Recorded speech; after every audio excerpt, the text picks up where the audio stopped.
आप आज यहां बर्फ में खड़े हैं,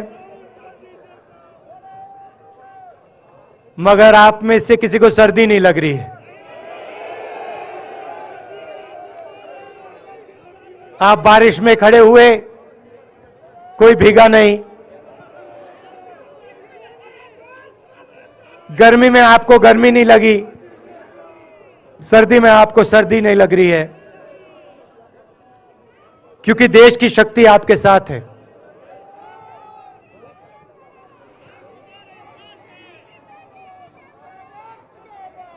प्रियंका की बात मैं सुन रहा था। प्रियंका ने कहा मेरे मैसेज के बारे में, प्रियंका ने कहा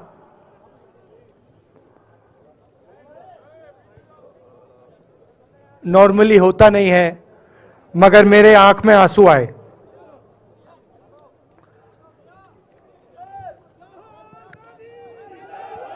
क्योंकि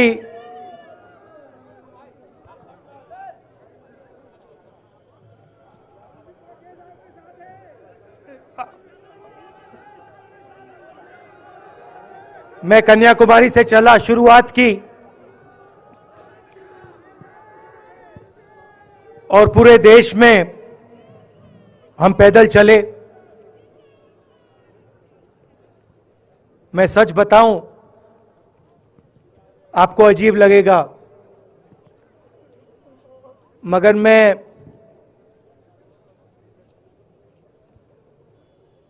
बहुत सालों के लिए हर रोज 8-10 किलोमीटर दौड़ता हूं। तो मैंने सोचा था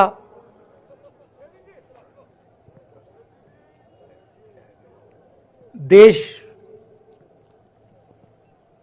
कन्याकुमारी से कश्मीर चलने में इतनी मुश्किल नहीं होगी। मेरे दिल में था कि आसान होगा, फिजिकली मेरे लिए ये मुश्किल काम, मैंने सोचा था मुश्किल काम नहीं होगा। शायद मैं काफी वर्जिश करता हूं, थोड़ा सा अहंकार आ गया, जैसे आ जाता है।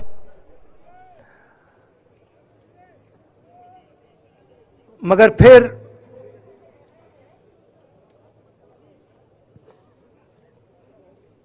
बात बदल गई। जब मैं छोटा था,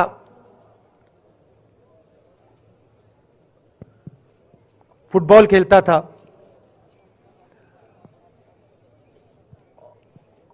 और कॉलेज में जब मैं फुटबॉल खेल रहा था, एक बार मुझे बहुत जोरों से घुटने में इंजरी हुई थी।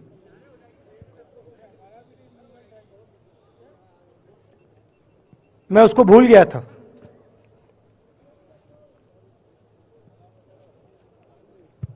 घुटने में दर्द नहीं होता था, भूल गया था उसको, दर्द गायब हो गया था। मगर कन्याकुमारी से 5-7 दिन बाद घुटने में प्रॉब्लम आई, और जबरदस्त प्रॉब्लम आई। पूरा अहंकार उतर गया, और मैं सोचने लगा क्या मैं ये जो 3,500 किलोमीटर हैं, क्या मैं इनको चल पाऊंगा या नहीं। तो जो मैंने सोचा था आसान काम होगा, वो काफी मुश्किल हो गया। मगर फिर मैंने किसी ना किसी तरीके से ये काम पूरा कर दिया। बहुत कुछ सीखने को मिला, बहुत कुछ सीखने को मिला। मैं आपको बोलूं तो दर्द सहना पड़ा काफी, मगर सह लिया। रास्ते में एक दिन मुझे दर्द हो रहा था, काफी दर्द हो रहा था, और मैं सोच रहा था अब 6-7 घंटे और चलने हैं। और उस दिन मुझे लग रहा था कि आज मुश्किल है। और एक छोटी सी बच्ची आई, दौड़ती हुई आई मेरे पास और मुझे कहती है कि मैंने तुम्हारे लिए कुछ लिखा है, मगर तुम अभी मत पढ़ो, इसको बाद में पढ़ना।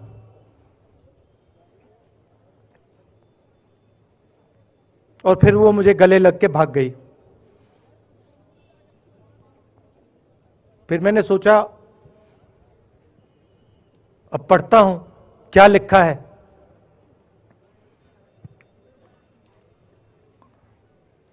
तो उसने लिखा था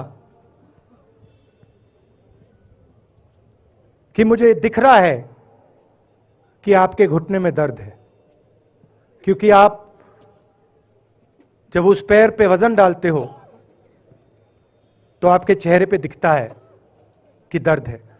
मगर मैं आपको बताना चाहती हूं कि मैं आपके साथ कन्याकुमारी नहीं चल सकती हूं, क्योंकि मेरे माता पिता नहीं चलने दे रहे हैं, मगर मैं दिल में आपके साथ, आपके साइड में चल रही हूं, क्योंकि मैं जानती हूं कि आप अपने लिए नहीं चल रहे हो, आप मेरे लिए चल रहे हो और आप मेरे भविष्य के लिए चल रहे हो। और उसी सेकंड में, पता नहीं अजीब सी बात है, उसी सेकंड मेरा दर्द उस दिन के लिए गायब हो गया। दूसरी बात, मैं चल रहा था और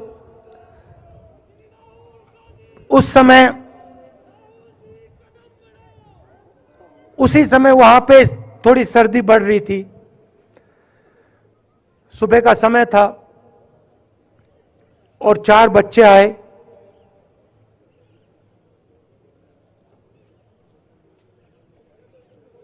पता नहीं कहना चाहिए या नहीं।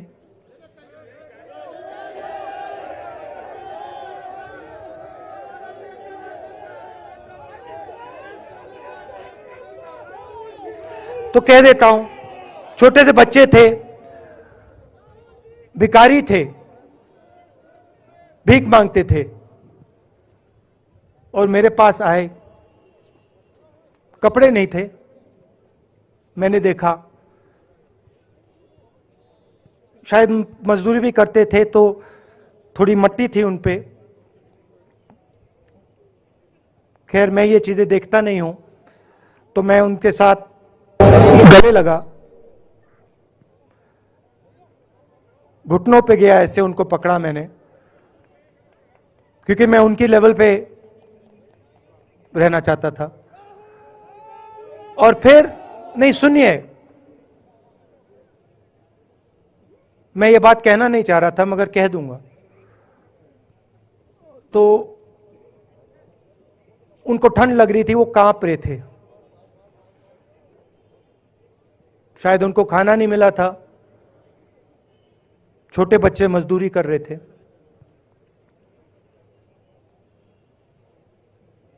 तो मैंने सोचा कि अब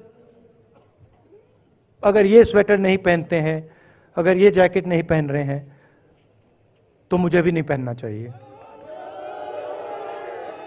मगर मैं झिझका क्यों आपको बताना चाहता हूं, मैं झिझका क्यों आपको बताना चाहता हूं।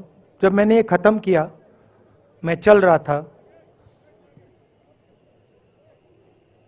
तो हमारे साथ एक व्यक्ति थे, उन्होंने मेरे कान में बोला, राहुल जी, ये बच्चे गंदे हैं, इनके पास आपको ऐसे जाना नहीं चाहिए। तो मैंने उनसे कहा, वो आपसे और मुझसे दोनों से साफ हैं।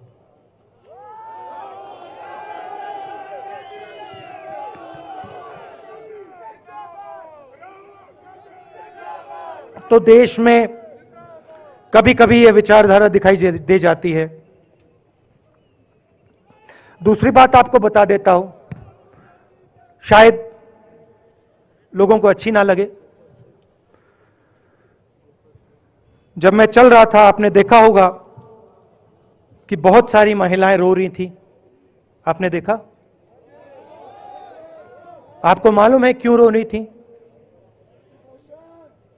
नहीं, उसमें से बहुत सारी महिलाएं इमोशनल थी, मुझसे मिलकर रो रही थी, मगर उसमें बहुत सारी ऐसी भी महिलाएं थी जिन्होंने मुझे बोला कि उनके साथ बलात्कार हुआ है, उनको किसी ने मोलेस्ट किया है, उनके किसी रिश्तेदार ने उनको मोलेस्ट किया है। और जब मैं उनसे बोलता था, बहन मैं पुलिस को बताऊं, तो मुझे कहती थी, राहुल जी पुलिस को मत बताइए, हम चाहते हैं कि आपको यह बात मालूम हो, मगर पुलिस को मत बताइए, हमारा और भी नुकसान हो जाएगा। तो ये हमारी देश की सच्चाई है। ऐसी बहुत सारी और मैं कहानियां आपको बता सकता हूं।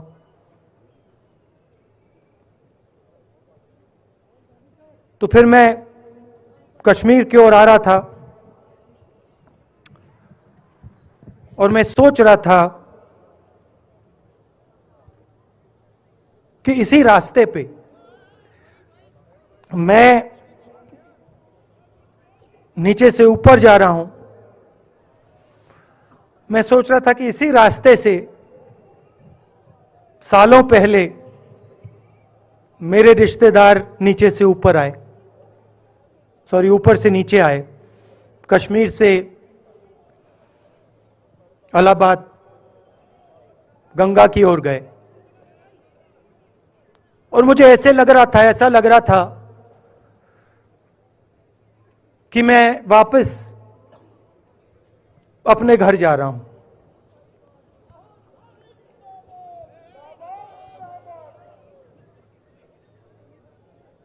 घर मेरे लिए, जब से मैं छोटा था, मैं सरकारी घरों में रहा हूं, मेरा अपना घर नहीं है। तो मेरे लिए घर, जिसको जो स्ट्रक्चर होता है, उसको मैंने कभी घर नहीं माना। वो मेरे लिए, मैं कहीं भी रह लूं, वो एक इमारत होती है, वो घर नहीं होता है। घर मेरे लिए एक सोच है, एक जीने का तरीका है, एक सोचने का तरीका है।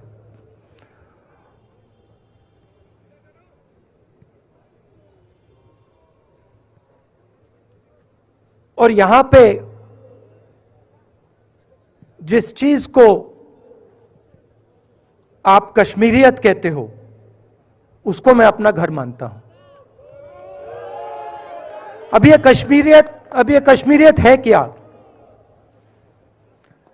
ये जो शिव जी की सोच है एक तरफ, और थोड़ी सी गहराई में जाएंगे तो उसको शून्यता कहा जा सकता है। अपने आप पर, अपने अहंकार पर, अपने विचारों पर आक्रमण करना, और दूसरी तरफ इस्लाम में जिसको शून्यता यहां कहा जाता है, वहां फना कहा जाता है।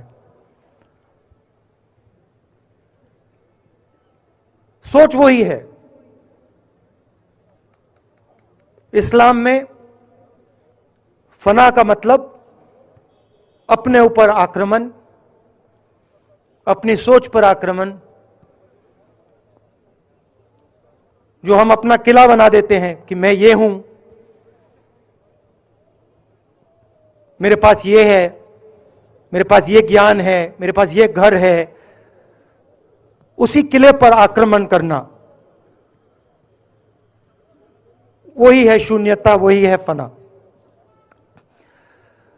और इस धरती पे ये दो जो विचारधाराएं हैं,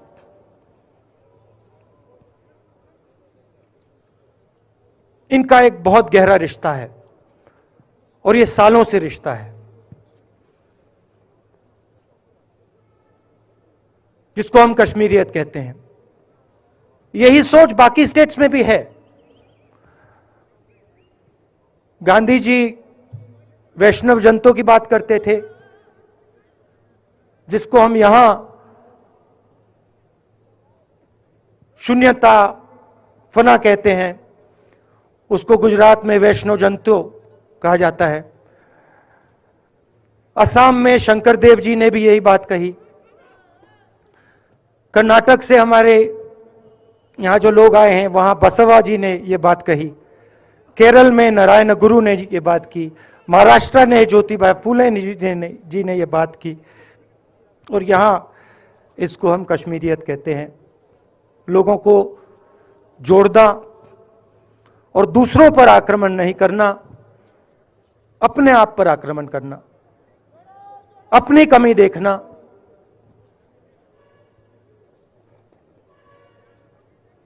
मैंने आपको कहा कि मेरा परिवार कश्मीर से गंगा की ओर गया था। इलाहाबाद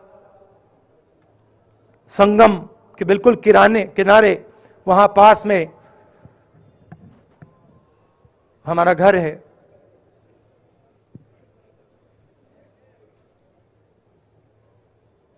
तो जब यहां से वो वहां गए, उन्होंने कश्मीरियत की जो सोच थी उसको गंगा में डाला था। गंगा में ले गए उस सोच को और उत्तर प्रदेश में उस सोच को फैलाया था, जिसको उत्तर प्रदेश में गंगा जमुना तहजीब कहा जाता है।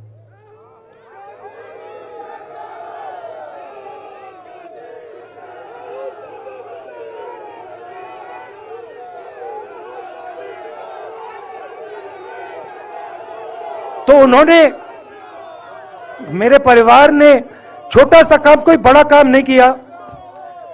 जो आपने उनको सिखाया, जो जम्मू कश्मीर के लोगों ने उनको सिखाया,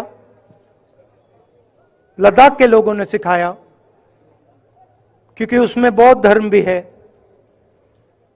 उनके पास भी वही सोच, शून्यता की सोच उधर भी है। वो उसको ले गए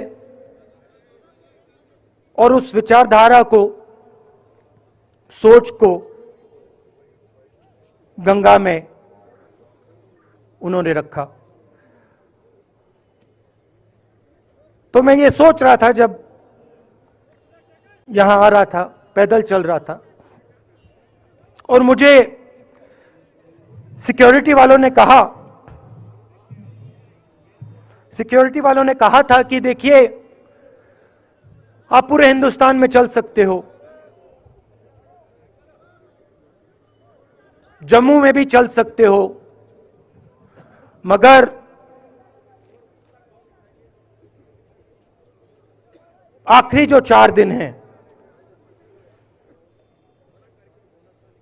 कश्मीर में, आपको गाड़ी से जाना चाहिए।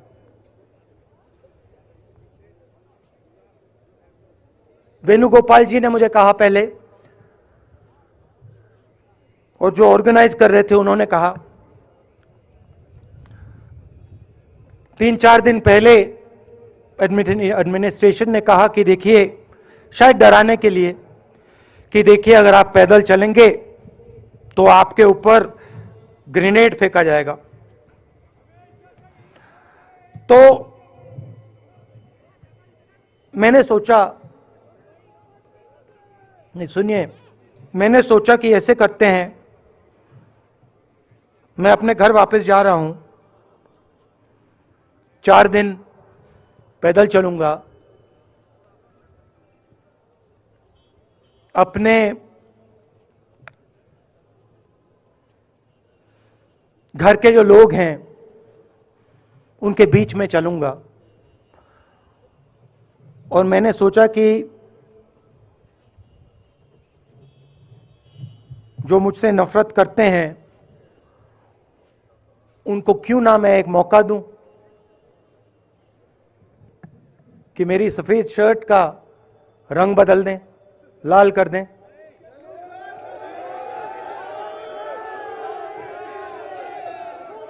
क्योंकि मेरे परिवार ने मुझे सिखाया है, गांधी जी ने मुझे सिखाया है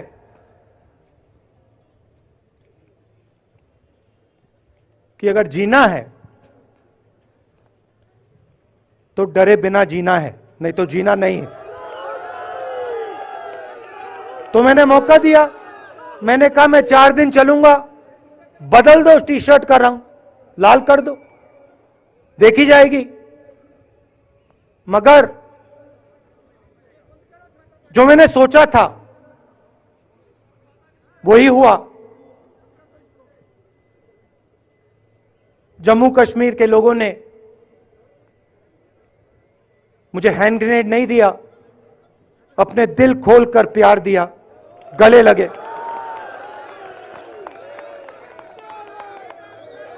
और मुझे बहुत खुशी हुई कि उन सब ने मुझे अपना माना और प्यार से बच्चों ने, बुजुर्गों ने आंसुओं से मेरा यहां स्वागत किया। मैं अब जम्मू कश्मीर के लोगों से और जो यहां हमारे सेना के लोग काम करते हैं, सीआरपीएफ के लोग काम करते हैं, उनको मैं कुछ कहना चाहता हूं। सबको, जम्मू कश्मीर के युवाओं को, बच्चों को, माताओं को, सबको, सीआरपीएफ के, बीएसएफ के, आर्मी के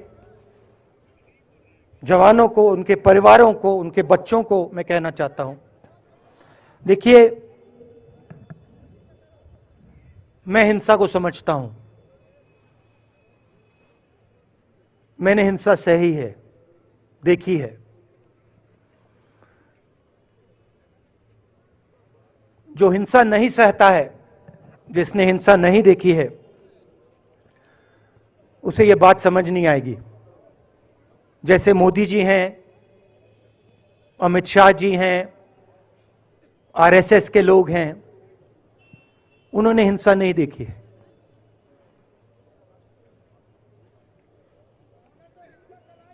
डरते हैं, नहीं डरते हैं, देखिए डरते हैं।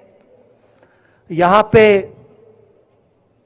हम 4 दिन पैदल चले, मैं आपको गारंटी देके कह सकता हूं कि बीजेपी का कोई नेता ऐसे नहीं चल सकता है।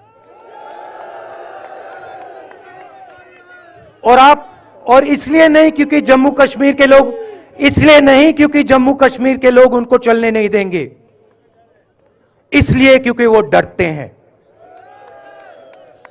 खैर, मैं अपने जम्मू कश्मीर के लोगों को, युवाओं को, बुजुर्गों को और आर्मी के लोगों को, सीआरपीएफ, बीएसएफ लोगों को थोड़ा सा बताना चाहता हूं। देखिए, मैं जब 14 साल का था, स्कूल में था, सुबह ज्योग्राफी की क्लास में था, मैं पढ़ रहा था, सामने बैठा था और मेरी एक टीचर आई, अंदर आई और उसने कहा, राहुल तुम्हें प्रिंसिपल बुला रहा है। मैं बदमाश था, बहुत बदमाश था जब छोटा था। बहन से पूछ सकते हो क्या क्या करता था मैं, अभी भी करता हूं।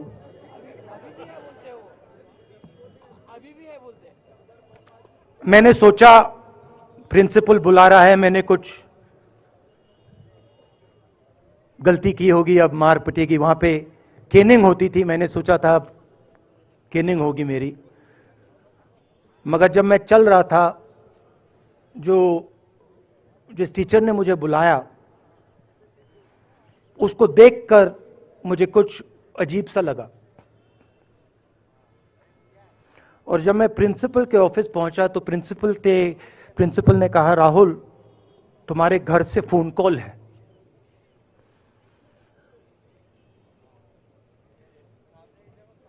और जब मैंने उसके शब्द सुने, मुझे पता लग गया कुछ गलत हो गया है।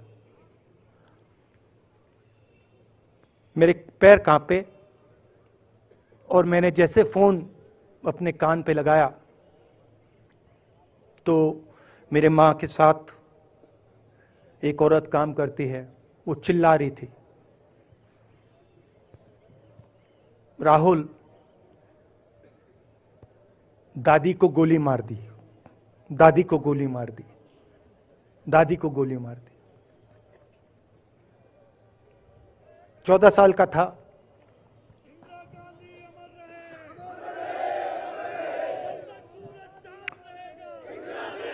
देखिए, ये जो मैं कह रहा हूं, ये जो मैं कह रहा हूं, ये जो मैं अभी कह रहा हूं, ये बात प्रधानमंत्री को नहीं समझ आएगी, ये बात अमित शाह जी को नहीं समझ आएगी, ये बात डोवल जी को भी नहीं समझ आएगी, मगर ये बात कश्मीर के लोगों को समझ आएगी, ये बात सीआरपीएफ के लोगों को समझ आएगी, ये बात आर्मी के लोगों को समझ आएगी, उनके परिवारों को समझ आएगी। तो उन्होंने मुझे कहा, नाम ओंगमू है उसका, उसने कहा दादी को गोली लग गई, दादी को गोली लग गई। और फिर मुझे गाड़ी में वापस ले गए, प्रियंका को मैंने स्कूल से उठाया, मैं वापस गए।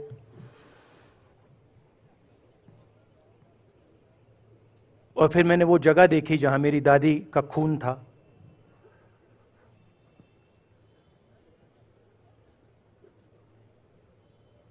पापा आए, मां आई, मां बिल्कुल हिल गई थी, बोल नहीं पा रही थी।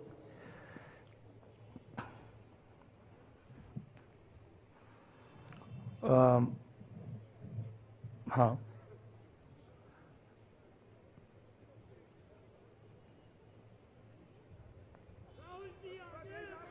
फिर क्या हुआ,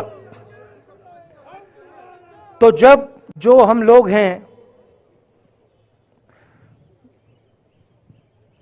जिन्होंने हिंसा देखी है,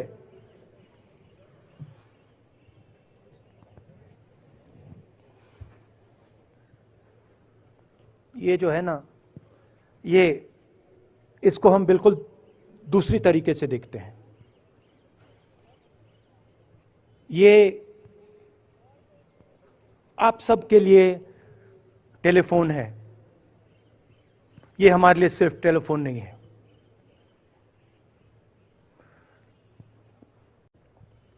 उसके बाद 6-7 साल बाद मैं अमेरिका में था और फिर से टेलीफोन आया। 21 में टेलीफोन आया। जैसे बहुत सारे, जैसे जो पुलवामा में हमारे सैनिक मरे थे, उनके घर टेलीफोन आया होगा, हजारों कश्मीरी लोगों के घर टेलीफोन आया होगा, सेना के परिवारों को टेलीफोन आया होगा, वैसा ही टेलीफोन आया। पिता के एक दोस्त थे, उन्होंने मुझे फोन किया और कहा, राहुल, बुरी खबर है। मैंने उनसे कहा, मैं जानता हूं, पापा मर गए। कहते हैं हाँ। मैंने कहा धन्यवाद, फोन रख दिया।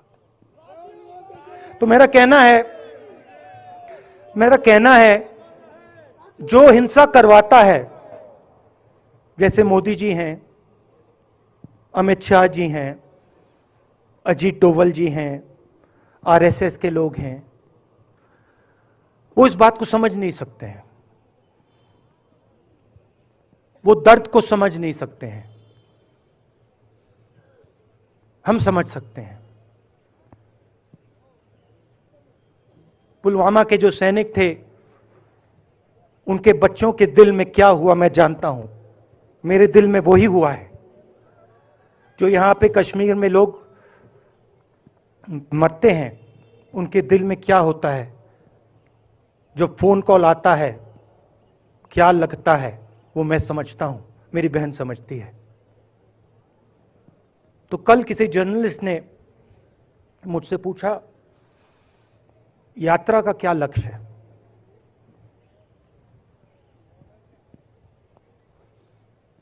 कहा कि यात्रा क्या अचीव करना चाहती है, जम्मू कश्मीर में क्या अचीव करना चाहती है।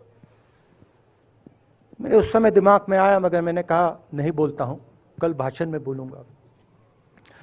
यात्रा का लक्ष्य है कि ये जो फोन कॉल हैं, चाहे ये आर्मी के हों, चाहे सीआरपीएफ के हों, चाहे ये कश्मीर के लोगों के हो, ये फोन कॉल बंद हो जाए।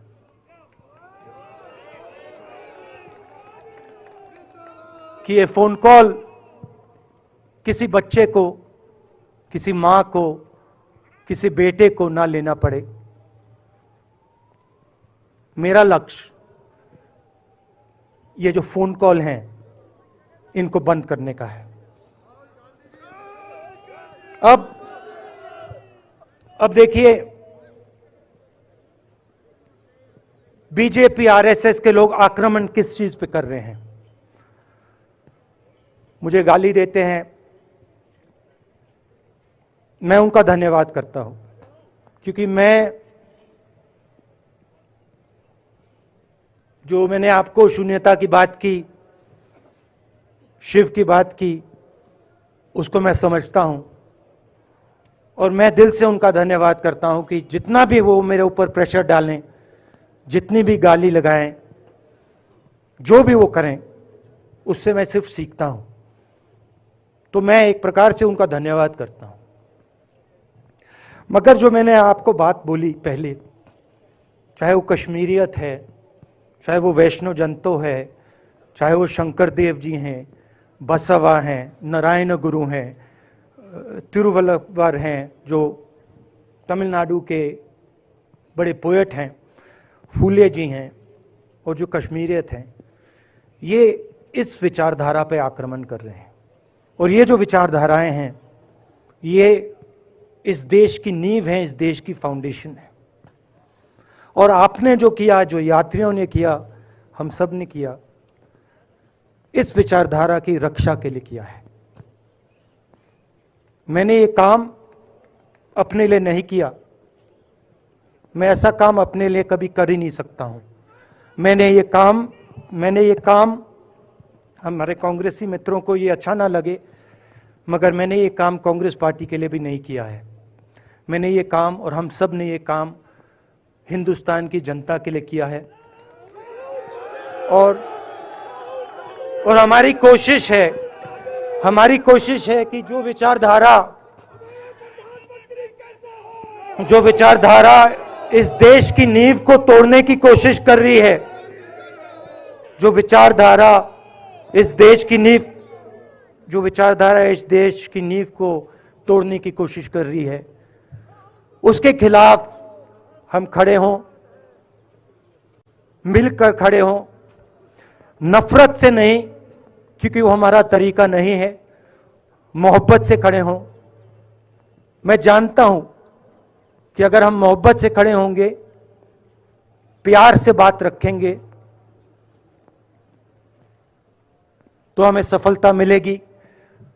और उनकी जो विचारधारा है, उसको हम सिर्फ हराएंगे नहीं, मगर उस विचारधारा को हम उनके दिलों से निकाल देंगे। तो आपने, देश की जनता ने हमारा समर्थन किया। हमारी कोशिश है कि हमें, बीजेपी ने एक जीने का तरीका, राजनीतिक तरीका दिखाया है। हमारी कोशिश है कि हम एक और तरीका, जो हिंदुस्तान का तरीका है, मोहब्बत का तरीका है, वो हम देश को दिखाएं। हम देश को याद दिलाएं कि हिंदुस्तान मोहब्बत का देश है, इज्जत का देश है, भाईचारे का देश। तो हमने जो कहा था, छोटा सा कदम लिया है, बड़ा कदम नहीं है। नफरत के बाजार में मोहब्बत की दुकान खोलने की कोशिश की। धन्यवाद। जय हिंद।